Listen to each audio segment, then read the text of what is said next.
আল্লাহর নবী বিশ্ব নবী বললেন 3 নম্বরে হলো তোমার নেককার সন্তান। যদি একটা আলেম হাফেজ, একটা নেককার নামাজি সন্তান দুনিয়াতে রেখে যেতে পারো, তোমার ইন্তেকালের পরে এই সন্তানের আমলের সবটা আল্লাহ রাব্বুল আমিন তোমার কবরে পৌঁছায় দেবেন। যদি একটা সন্তানকে তুমি যদি মানুষের মতো মানুষ বানায় যেতে পারো, ডাক্তার ইঞ্জিনিয়ারের কথা বলা হয় নাই, যদি মানুষের মতো মানুষ মানে আর রহমান আল্লামাল কুরআন খালাকাল ইনসান, মানুষ হবে কোরআন শিখার পরে। কি শিখার পরে মানুষ হবে? কোরআন শিখার পরে প্রকৃত মানুষ হওয়া সম্ভব। আমার ভাইরা, আমার বাবাজিরা, অনেক লম্বা চড়া কথা, এক একটা কথা বলতে গেলে অনেক সময়ের প্রয়োজন। আজকে বাবা মা যারা আছেন, সন্তান সবার সাথে ভালো ব্যবহার করে না। করে সবাই? কেন ভালো ব্যবহার করে না? আপনি কোরআন শিক্ষা দিতে পারেন নাই। যদি কোরআন শিক্ষা দিতে পারতেন তাহলে ঠিকই আপনার সাথে সন্তান ভালো ব্যবহার করত।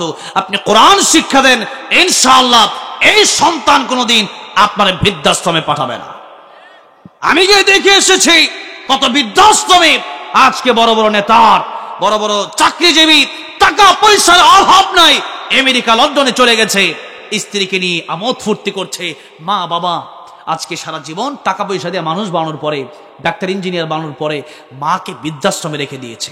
অনেক কয়েকদিন আগের ঘটনা দেখলাম, মা মরে যাবে নাকি মরে গেছেই, বললো লাশটা নিয়ে যাও, বললো আমি পারবো না, এতদিন ছিল ওখানে, ওখানে আপনার একটা ব্যবস্থা করে ফেলেন। নাউজুবিল্লাহ বলেন।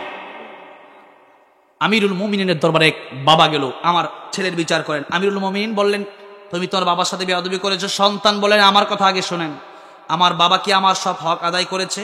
আপনি কি বলেন, আমি কি আমার বাবাকে সব হক দেব? আমার বাবা কি আমাকে সব হক দেবে না? ওমর রাদিয়াল্লাহু আনহু বলেন, হ্যাঁ, বাবার প্রতি যেমন সন্তানের হক আছে, সন্তানের প্রতিও বাবার হক আছে, উভয়জনের হকে আদায় করতে হবে। ও বাবা, তোমার প্রতি হক হলো তোমার একটা ভালো বিয়ে করার দরকার ছিল, কারণ ভালো মা থাকলে পরে ভালো সন্তান পৃথিবীতে আসবে, ভালো মা না থাকলে পরে ভালো সন্তান ওই পেট থেকে আসবে।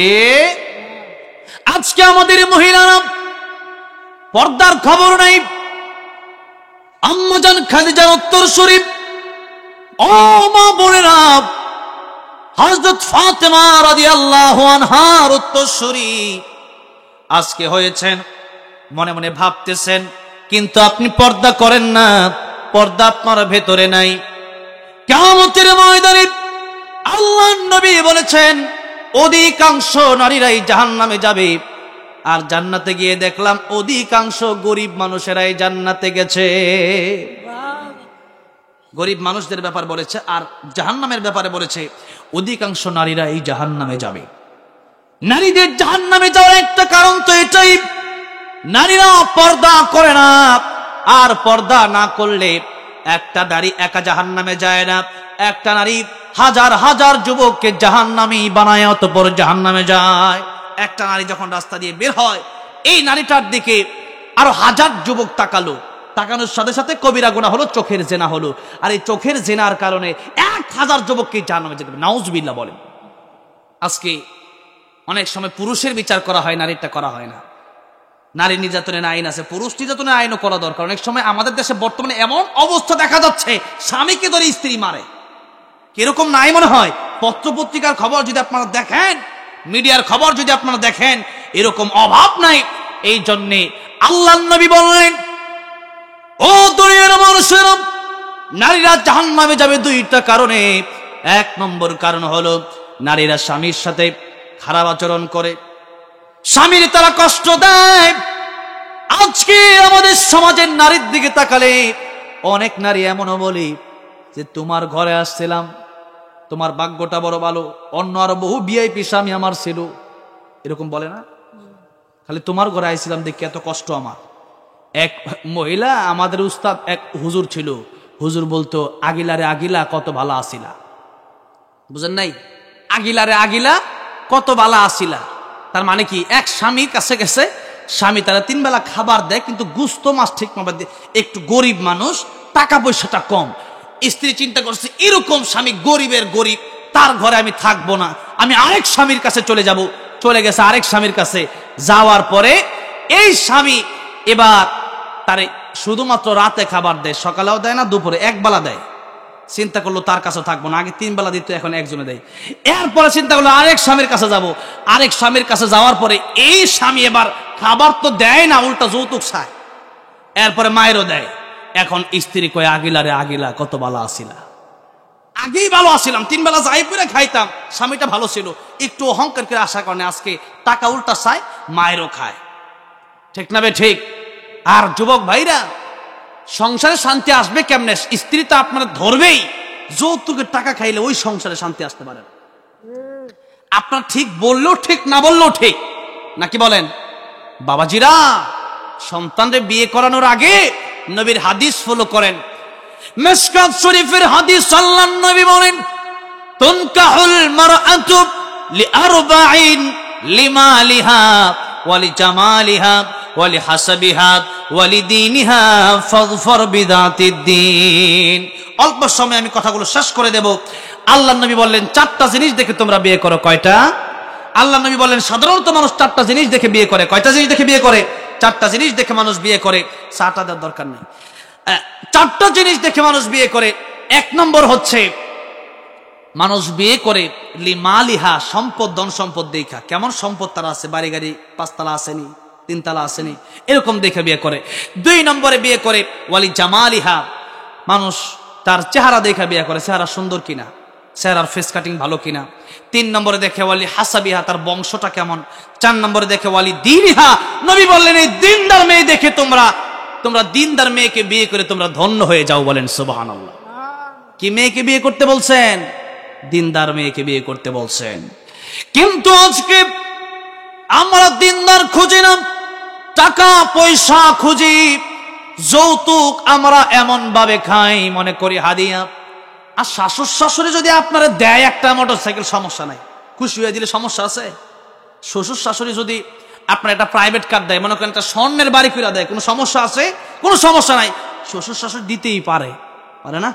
পারে। আবার আপনিও শ্বশুর শাশুড়িরে 50,000 টাকা দামের একটা শাড়ি গিফট করতে পারেন, এতে কোনো সমস্যা নাই।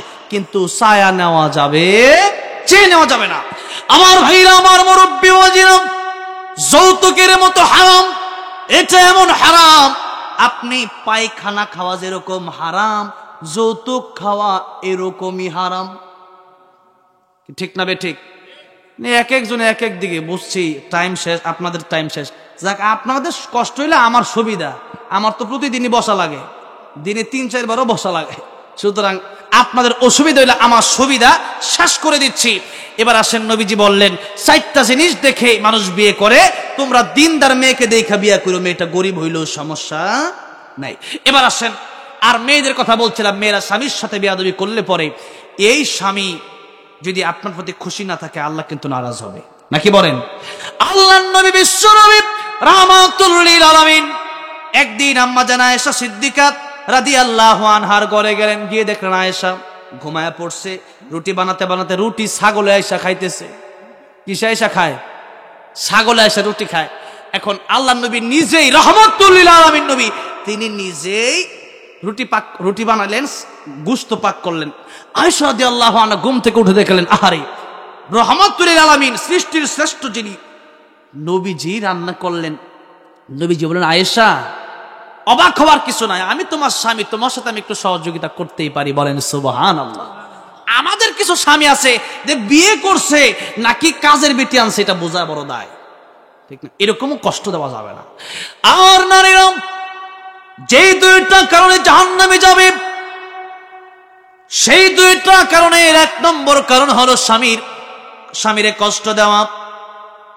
এটার মধ্যে দেখেন, আলী রাদিয়াল্লাহু আনহু, ফাতেমা রাদিয়াল্লাহু আনহা, ঘরে খাবার থাকতো না, ফাতেমা রাদিয়াল্লাহু আনহা উল্টা স্বামীরে বলতেন, স্বামী আপনি ধৈর্য ধারণ করেন। সুবহানাল্লাহ। আমাদের স্ত্রী একটু সমস্যা হইলেই বলে যে তোমার ঘরে খাবার নাই, এটা নাই, ওটা নাই, চলে যাব বাপের বাড়ি। এই কথা, এরকম কথা বলা যাবে না। 2 নম্বর কারণ হলো নারীরা জাহান্নামে এই জন্য যাবে কারণ নারীরা মানুষকে লানত দেয়, নারীরা মানুষকে বদদোয়া দেয়, মাঝে মধ্যে নিজেরই বদদোয়া দেয়। আমি মরি না কি লিগা? হ্যাঁ, এক লোক গানই গাইছে, আমি কেন মরি না, আজরাইল কি চিনে না।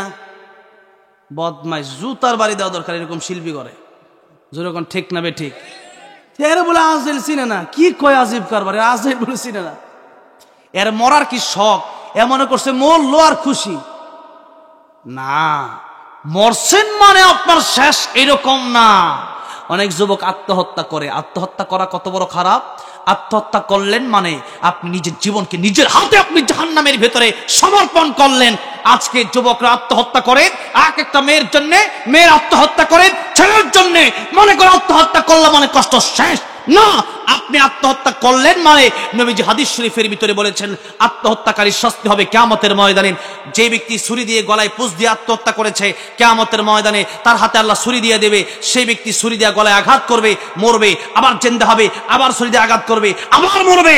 এরকম শাস্তি চলতেই থাকবে, চলতেই থাকবে। যে ব্যক্তি গলায় রশি দিয়ে ফাঁসি দিয়ে আত্মহত্যা করেছিল তাকে আল্লাহ রাব্বুল আলামিন ফাঁসি দড়ি দিয়ে দেবে। সেই দড়ির ভেতরে ফাঁসিতে সে ব্যক্তি ঝুলবে, মরবে, আবার জীবিত হবে, আবার মরবে। যে ব্যক্তি বিষ পান করেছিল তার হাতে বিষ দেওয়া হবে, বিষ পান করবে, মরবে, আবার জীবিত হবে, আবার মরবে, আবার জীবিত হবে, আবার মরবে। এরকম শাস্তি তার চলতেই থাকবে। মনে করবেন না আত্মহত্যা করলেন মানে খুব সহজ। একটু যে মেয়ে আপনাকে ভালোই বাসতে পারলো না তার জন্য আপনি আত্মহত্যা করলেন, এই মেয়ের জন্য আত্মহত্যা করলেন আপনি কি কারণে?